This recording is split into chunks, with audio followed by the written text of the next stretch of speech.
Bom,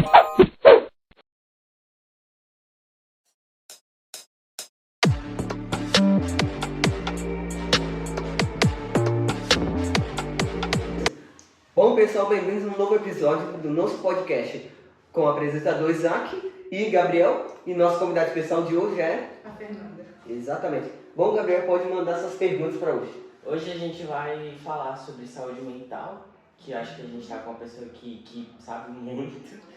E queria começar perguntando como que você pode identificar os sinais de quando alguém não está bem psicologicamente.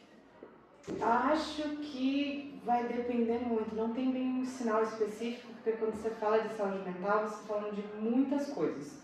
Pode ser desde uma coisa que seja mais simples, que não vai ser um transtorno, desde transtornos. E quando a gente fala de transtornos, você também tem vários diferentes. Você tem, por exemplo, transtornos que são quase opostos. Você tem ansiedade, você já fica muito eufórico, você não consegue parar. Você já fala de depressão, você já tá ali no outro lado, você não consegue fazer as coisas direito. Você tem bipolaridade, que você vai ter os dois, dependendo do período. Você vai ter Asperger, que você pode ter os dois no mesmo dia. Então, assim, é meio difícil você ter uma coisa específica, mas eu acho que comportamentos mais extremos, independente do lado, você já fica um pouco mais... Se a pessoa já está muito animada, muito eufórica, não consegue parar quieta ou fica muito quieta, aí já fica muito quieta. Então, são sinais extremos de que alguma coisa pode estar acontecendo. Aí eu acho que é um bom sinal de que a saúde mental talvez não esteja tão boa. Um detalhe mesmo que você acabou de falar. E sobre depressão, ansiedade, você comentou aí, você conhece algum tratamento assim, que a pessoa pode fazer até nela mesma, sem precisar de ajuda de profissional? Cara, é difícil, porque meio que a sociedade em que vivemos, ela meio que acostuma a gente a ter pensamentos não muito saudáveis. Principalmente essa questão de a gente quer as coisas na hora que a gente quer, as redes sociais meio que enfiam a gente nesse buraco de se a gente quer uma dopamina ali naquele momento, a gente vai lá e tem ela naquele momento e a gente acaba ficando meio impaciente. Então, é meio que a mesma vertente do machismo, tá meio que intrínseco na sociedade, a gente não ter uma saúde mental muito boa. Então, é difícil você ver isso, ainda mais quando mais novo, e tentar mudar os seus comportamentos para isso. Por isso que geralmente a gente sempre cai no profissional, porque a gente não sabe muito como lidar. Eu acho que talvez a geração de vocês esteja melhor, porque na minha a gente não falava sobre. Agora vocês já falam sobre, num podcast, por exemplo. Esse negócio até psicólogo ajuda esse negócio também, né? Aí já seria uma procura profissional. Então você tem algumas coisinhas ou outras que você tem que acostumar a fazer para ser saudável. Tipo, tentar não ser tão possessivo com as coisas, não imediatista, mas é muito difícil você se convencer. Por exemplo, se você está com fome, você olha um cachorro quente, você tem que ficar se convencendo que você não está com fome. Não funciona muito bem. Então, o ideal é, pra mim, uma pessoa leiga, sempre psicólogos são bons. Aí você vai para o tratamento específico. E quando você fala de tratamento também profissional, você tem várias vertentes de vários tipos, dependendo do que você precisa tratar, de qual que, por exemplo, é o seu transtorno, se existe algum transtorno, e entrar em medicação também, em alguns casos. Você falar comigo também? Ué, fala aí já, né, naquela sua psicóloga, né? Não um pouco. Não um pouco não, assim. Mas eu acho que, apesar dessa nossa sociedade poder falar mais, também faz a gente ter menos saúde mental em algumas coisas, porque a rede social traz muito isso. Instagram, os likes nas fotos, você fica se comparando, tudo mais. Eu acho que, apesar de poder falar mais, também traz mais peso. Isso. Peso diferente. Eu acho que toda geração vai ter seus prós e contras. Eu não gosto muito do discurso de toda geração anterior é melhor. A minha geração é melhor que a de vocês. Porque a gente compara muito a geração de vocês com coisas que vocês têm novas que ninguém sabe lidar. Por exemplo, essa tecnologia de redes sociais é uma coisa nova. Então qualquer um vai olhar e falar, olha, eles vão ser estragados. Pior geração de todas. Mas é um balanço. Vocês conseguem conversar sobre coisas que a gente nunca conversava e tem uma mentalidade muito melhor que a nossa na nossa época. Mas vocês vão ter a dificuldade de ter que lidar com rede social desde novo. E a gente não vai conseguir ajudar vocês nisso. Vocês vão ter que ir pra frente. Eu acho que esse é o desespero da nossa geração, de não saber como ajudar nesse sentido. Na minha opinião, não existe geração melhor ou pior, é tudo, tipo, como é que fala? Igual, não existe ruim nem boa, é tipo, como é que fala? Igual que você acabou de falar, igual, né? Não pode, sei lá, ficar comparando toda hora. Elas são diferentes. Não tem muito o que comparar. A gente vai ter uma coisa boa ou uma coisa ruim. vocês Tipo, vão ter coisa que eu penso, sei lá, de 1980 pra hoje em dia, né? Tem essas diferenças, né? Novamente. Eu acho que antigamente, hoje, beleza, tem os psicólogos, ajuda muito, mas eu acho que antigamente não era muito de se frequentar, né? Porque não era muitas pessoas se abrir para alguém. E também hoje em dia nem todo mundo vai, mas tem pessoas que gostam de se abrir tipo, com familiar, amigo. E você acha que como que a pessoa pode ajudar, mesmo não tendo um currículo ali, sendo psicólogo e tal? Cara, é muito difícil, ainda mais na idade de vocês. Se a gente não sabe muito o que fazer, vocês então é pior ainda. O que eu sempre tento falar com os meninos é questão de comunicação e escuta. A gente às vezes sabe falar muito, a gente não sabe escutar os outros. Isso é uma coisa que às vezes uma pessoa que está precisando de alguma coisa, ela só precisa que você escute. E na maioria das vezes, tem muitas vertentes de psicólogo que o papel deles às vezes é mais escutar. Porque muita gente vai no psicólogo justamente porque eles não têm quem confiar para falar ou não sentem que ninguém vai escutar. Então, quando você já entra no psicólogo, você já tem esse alívio de aquela pessoa estar ali para te escutar. Ela vai. E isso já melhora muito. Então, eu acho que a pessoa ter uma rede de pessoas que escutam ela e você disponibilizar isso para as pessoas é bom. Só que tudo tem um peso, né? Porque você, querendo ou não, se a pessoa tiver algum transtorno, alguma coisa mais séria, é uma coisa muito séria. E você não tem nada para conseguir ajudar ela de verdade, sabe? Você tá ali para tentar, mas se acontecer alguma coisa com ela, é difícil você pensar, pô, eu podia ter ajudado melhor, o que eu podia ter feito de diferente. Não tem muito como fazer alguma coisa diferente, sabe? Você só pode dar liberdade para a pessoa dela saber que você tá ali quando ela precisar. O resto é decisão dela. Ué, não faltou você tá analisando. Completo, velho. Ué, só isso, interessante, só isso. Hum. Ué, que interessante, ué, o que é? O que mais? Mas hoje em dia, acho que tem muitas coisas que você pode fazer que melhora a sua saúde mental. Nem tanto ir no psicólogo, conversar com alguém, talvez até fazer uma atividade, ocupar sua mente lendo livro, assistindo algum filme, assistindo alguma série. E acho que isso muitos adolescentes, principalmente, né, faz, muito adulto também, porque às vezes você tem vergonha, mesmo sendo um psicólogo, algum profissional ali que vai te ajudar, você tem vergonha de ir, de falar, se expressar, e você faz aquilo ali no seu mundinho ali, só você. Eu acho que a emoção de cada um tem que ser, como é que fala? Você esqueci a palavra, mas é tipo aprender a usar suas emoções, né? Não acontecer esse tipo de coisa assim, né? Aprender a usar suas emoções de cotidiano normal. Eu acho que é uma coisa muito de uma faca de dois gumes, porque você consegue lidar sozinho até certo ponto.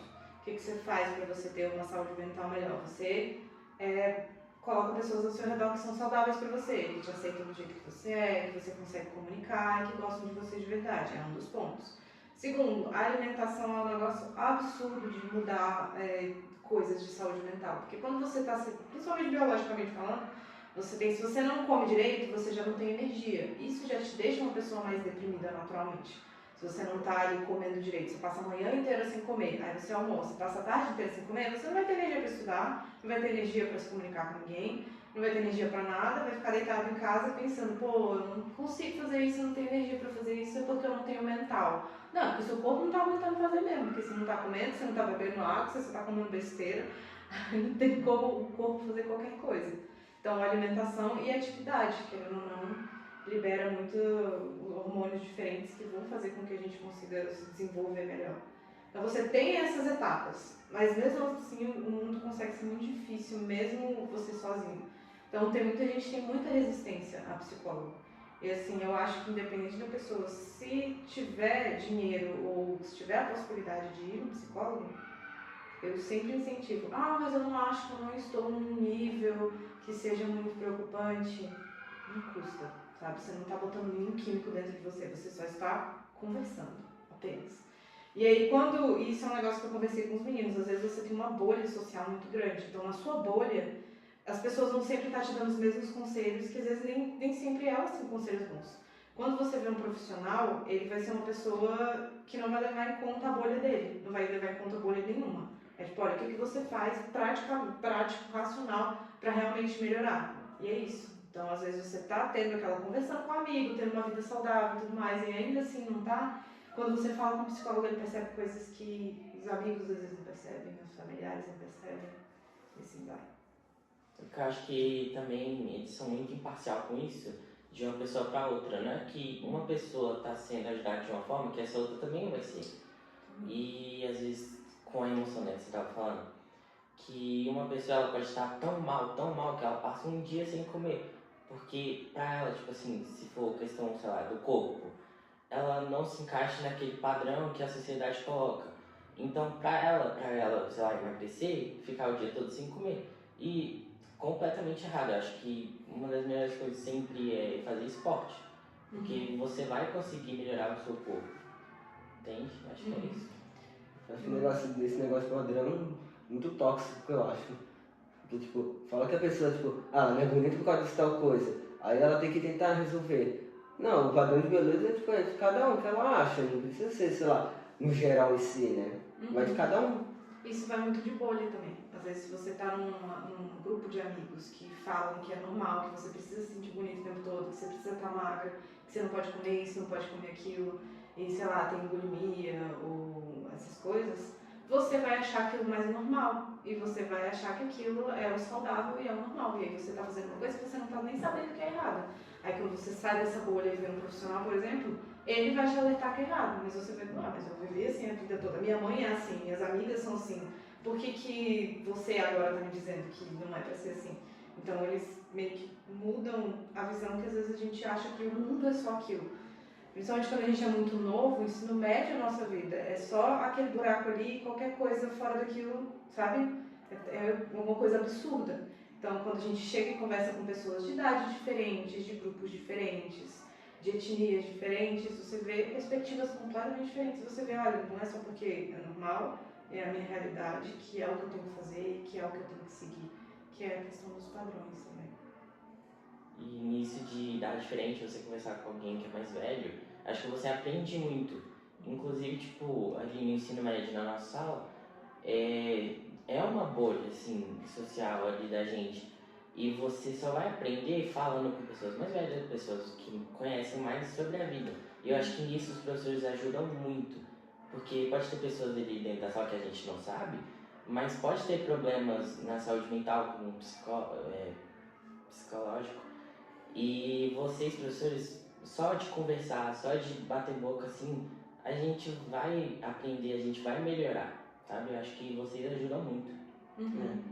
Porque algum professor pode ter passado pela mesma experiência e dar a sua, como é que fala, a sua ideia para melhorar isso aí, né?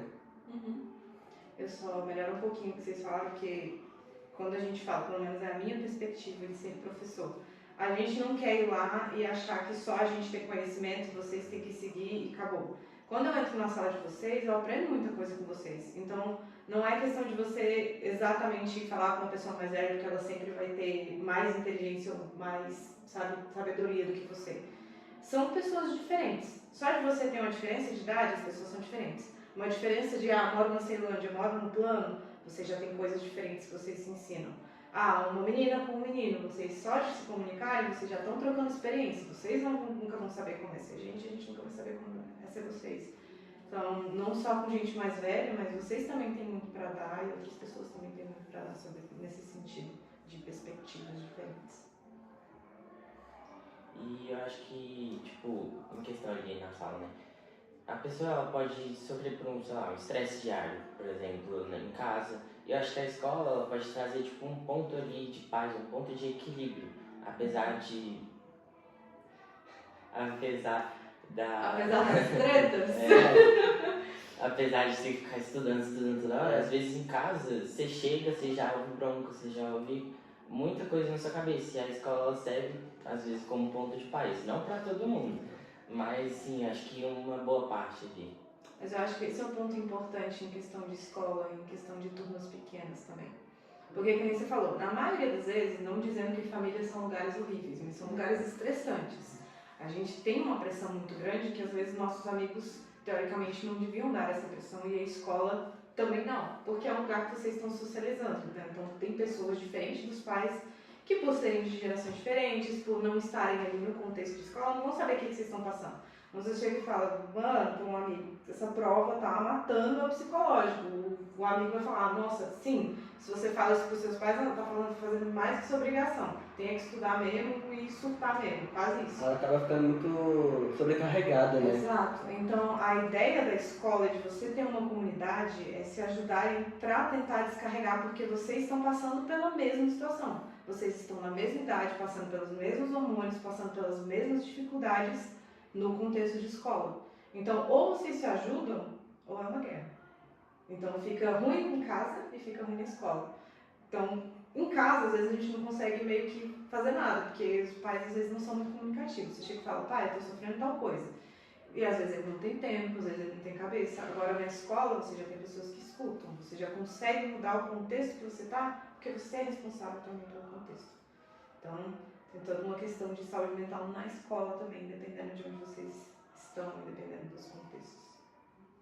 Eu acho que até usando assim, da minha própria família de exemplo, meu pai, ele, pela época que ele viveu, como ele foi tratado na infância e tudo mais, ele não é uma pessoa, tipo, de se abrir muito, de conversar, e, tipo, ele não vai querer te entender muito. Uhum. Ele vai achar que aquele é da fase, é da escola, e pra ele, assim, né, foda-se.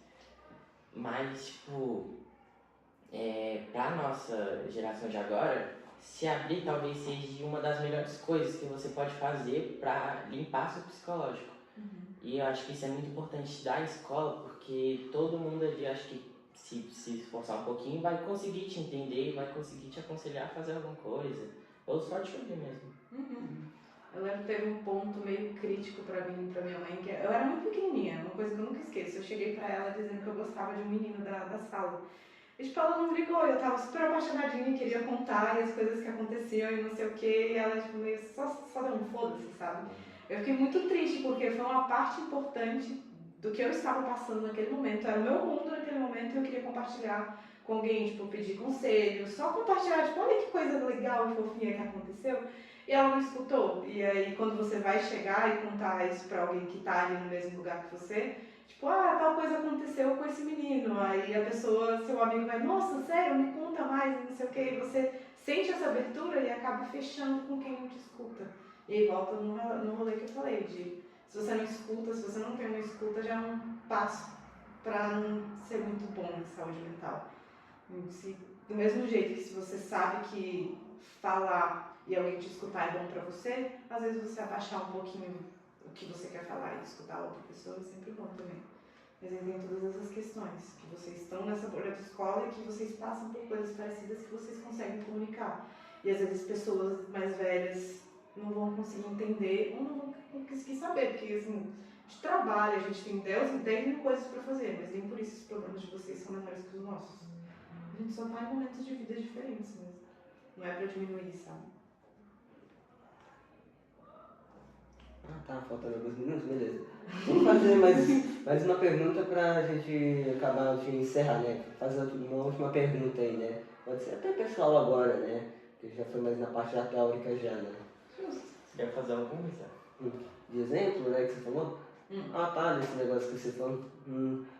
Da minha opinião, eu acho que nessa parte da experiência, tipo, dos pais, da escola, eu acho que varia muito, né? Tipo, pra uma pessoa, tipo, pra mim, isso nunca aconteceu, mas, tipo, pra outra pessoa já pode ter acontecido, tipo, o Gabriel já, né? Já aconteceu isso com você ou não? O quê? A parte teórica que eu tinha falado, tipo, de se sentir sobrecarregado por causa da escola, ou por causa de outra coisa, aí, escola, os pais, ou vice-versa. Já, acho que acontece com todo mundo em uma fase da vida. Todo mundo, se não passou por isso, vai passar e vice-versa. Por enquanto, pra mim, nada ainda, né? Que bom. Isso é uma coisa boa. Sinal de que tem coisas saudáveis acontecendo na sua vida. Bom, né? Quer falar mais alguma coisa, Gabriel? Porque eu já falei. Então... então isso que eu encerro aqui. Bom, pessoal, esse foi o nosso digamos, pequeno debate, né, de hoje, né, nosso episódio. Deixa o like, se inscreve, recomenda com os amigos. Falou e fui!